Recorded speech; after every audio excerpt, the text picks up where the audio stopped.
Alright guys, and welcome to episode 2 of the World's 8-Ball Pool Final between Mark Selby and Darren Appleton. Darren Appleton has just put Mark Selby into a nice little snooker. It's now Mark Selby at the table on episode 2. Enjoy the game, guys. I tell you now that Darren Appleton is not going to be impressed with this. You know, he probably feels Mark's having all the run at the moment.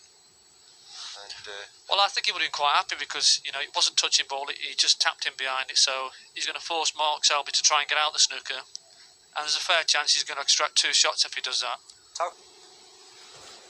30 seconds. So he's, again, jacking up, lots of spin on the cue ball here.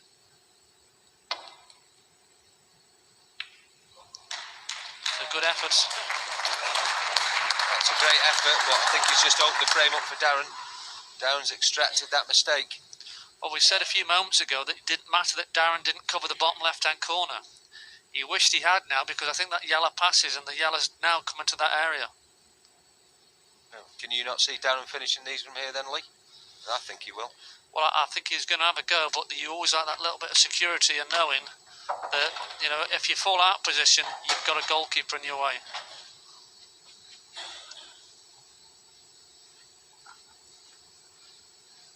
But I do think that Darren has to try and go for the throat here.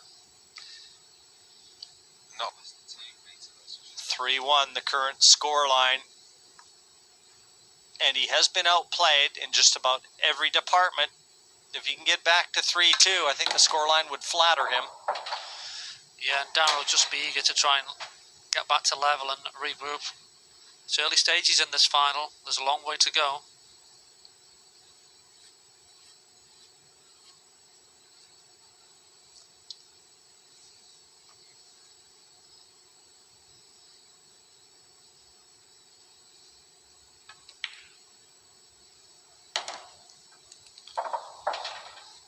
Still no problems.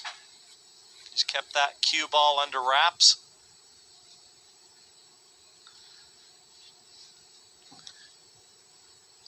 But I mean, Selby's rhythm and, you know, his consistent pace around the table have almost rubbed off on Darren.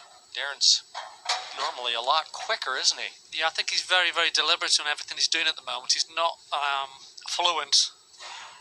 So I think he's just trying to make sure and not make any more mistakes like he's made earlier on in this match so far. But I like his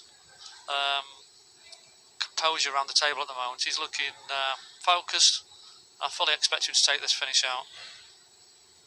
Just wants to make sure he's got a nice angle on this. He doesn't want to be running away and having to come up the table.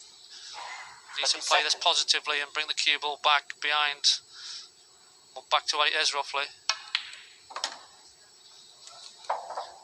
He's okay, he can take the red into the left-hand centre and screw the cue ball back. He would like an angle to come down to the bottom rail, but you know, he should still be okay. Might be forced to take the one at the bottom instead. He's just looking at his angle there. He's going to take the one in the centre and screw the cue ball back probably about a foot.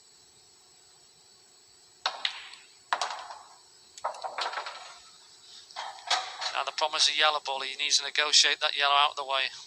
You might see lots of spin and running off the bottom rail inside the yellow and cushion. So he's got the option of bumping into the yellow or trying to come round the back of it.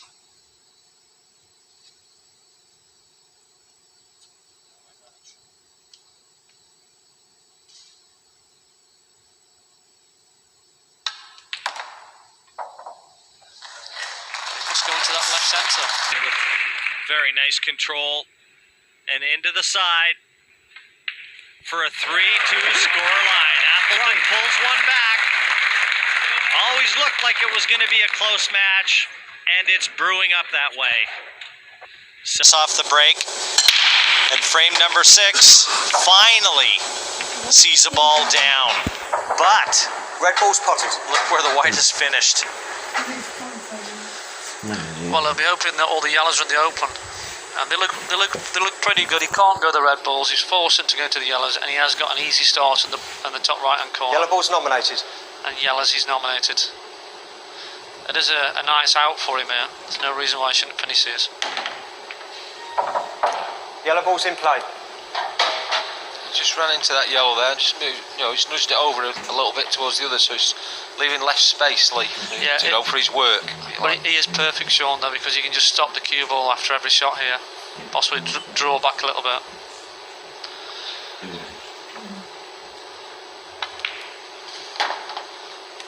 Well controlled, made sure the yellow didn't get sandwiched between those two reds. You'd fully expect Mark to take these out.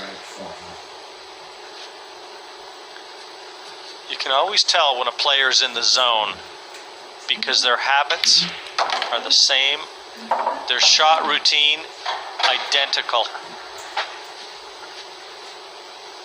and their eyes never leave the surface. But this is probably the key shot here, Jam. He needs to get the cue ball and the prime position. And has he got a shot at this yellow in the left hand centre? It's very tight. I'm not sure that he can get through to that. I think he just had a look to make sure the other yellow was wide open to the opposite centre, Lee, and how far down he could go to leave it on. He's just teasing me, I think, Jim. Mind you, with his emotions, I don't think we'd know one way or the other. He never displays anything.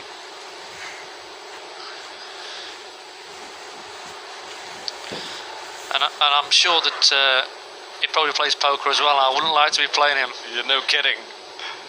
He doesn't need the sunglasses.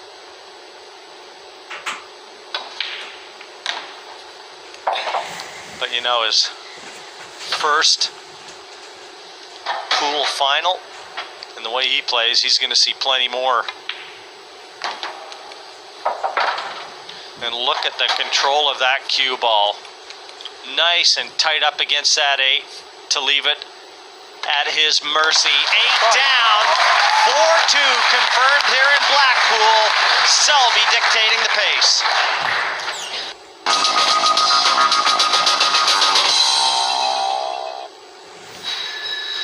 Well, while our hosts were talking, you could see Appleton checking the rack time and time again. He's almost looking to see if every ball is touching. Frame number 7, 4-2 Appleton trails, and it's almost as though he's admitting defeat to the break. Yellow ball potted. Well, finally, and thankfully, a ball goes down, but I mean, look at Darren's expression. Now, right now, he's just a man that's fighting a lot of negative thoughts. See the break. And he was fortunate not to go off on the break as well. And this yellow, he's just flicked the red, you see, and disappeared into that right hand centre pocket. He just seems a little bit out of sorts here. Cue ball's at his top end again. He's not quite sure which group he wants to take. Yellow ball's in play.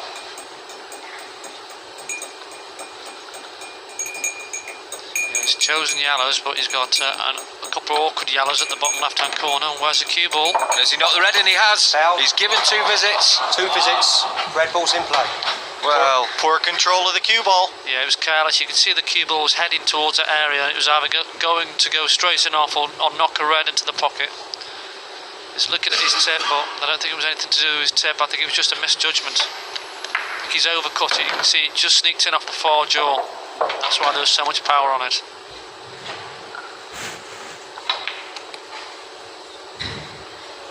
It was a great shot. He was trying to make a disturbance in that area. That's exactly what he's trying to do. He took the difficult red because he wanted to try and open up the awkward one on the left-hand side. Terrific pot. Well, this is a complete contrast to the last time Darren played in the final, because he was winning all the way and Mikkel came back at him 2 years ago, whereas now he's finding himself behind. So He needs to hold himself together, and there's a miss there from Mark Selby. Second visit. And I don't think he's going to be winning at this visit anymore. He's just put another red in jail. That's a good point, though, and you know something, Lee? Darren can do well to try and console himself and use that as solace. That's right. You know, he was well ahead of Mick, and Mick came back at him, you know, in 2004 when he was in the final.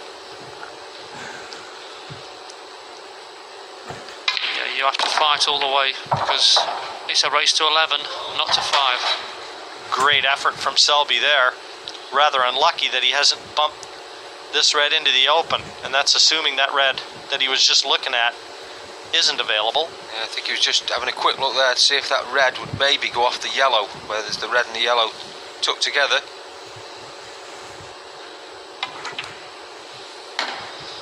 Well, I think he is trying a finish which is out of this world at the moment. You look at the table now, you just don't think he can possibly finish. If he finishes here, I'm going to call it the best finish I've ever seen. You know, I don't think the cue ball's gone far enough there. I don't have to worry about that now. That would have been an all-world finish, Lee, wouldn't it? Yeah, instead it's made Darren now the new favourite for this frame. And he's on his second visit too.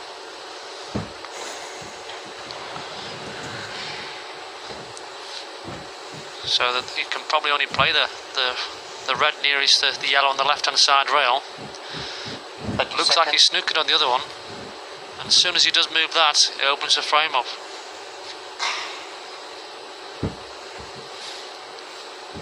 Oh, he thinks he can get through to it.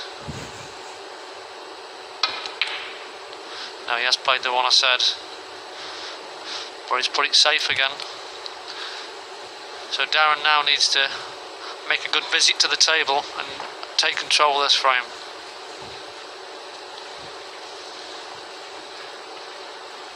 You know, we've seen so much of Selby playing, and I mean, if you didn't know the score was 4-2, you'd think Darren was a lot further behind, but 4-2, that's nothing really. Not in a race to 11. Very early days in this match. 30 seconds.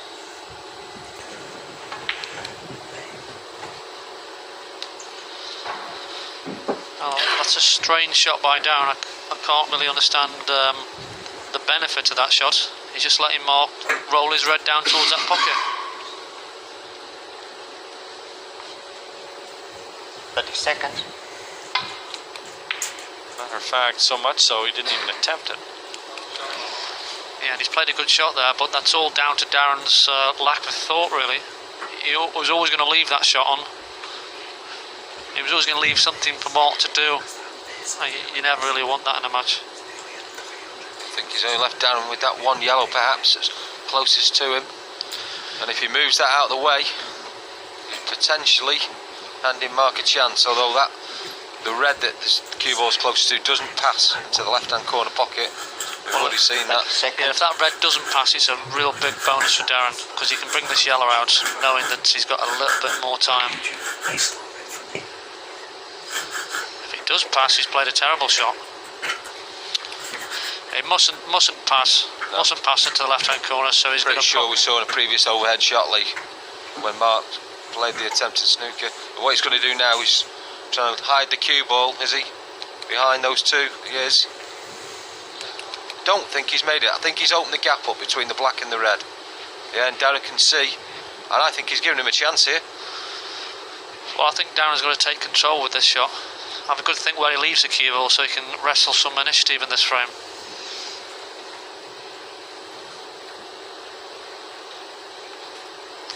I mean, he needs one good shot to take the finish on. If he can just make a ball somewhere, keep the cue ball safe. That's what he's done. He's got the cue ball safe, brought the balls into the open. It's a good shot from Darren. He's left Mark possibly a double into the top right hand corner where Mark's standing now to get one over that pocket. If it went, he'd be holding on the 8 ball and a chance at the game. Point with his cue there, where he wants to try and leave the cue ball. for that red into the right hand corner, but it's a massive shot, Lee, you're talking about, really.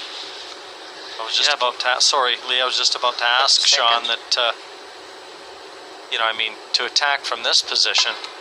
That's what he's played. He was trying to double it and hold the cue ball there. That's, he got the cue ball right, but he didn't get the red hard enough. Yeah, he had the red on line too.